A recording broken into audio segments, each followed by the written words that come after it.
how to share notes on Instagram. Hey everyone, welcome back to our channel. In this video we will learn how we can share notes on Instagram, so make sure to watch the video till the end.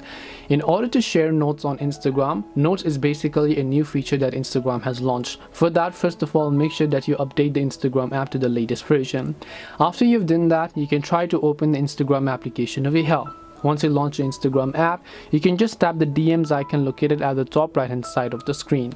As you do that, at the very top you should be able to see a list of notes that your friends and followers have shared. And if you also want to actually share your own note, in that case you can just tap this note icon next to your profile picture and then just simply type in any of the note that you wish to type over here. After you do that, right here you can also choose to add a song if you prefer that. Now you can share your notes with people, with followers that follow you back, or only with close friends. So these are the only two options. If someone follows you but you don't follow them back, they're not going to be able to see your notes. And this way you should be able to share notes on Instagram. Hope this video was very helpful. If you have any questions, feel free to leave them down. Thank you for watching and see you in the next video.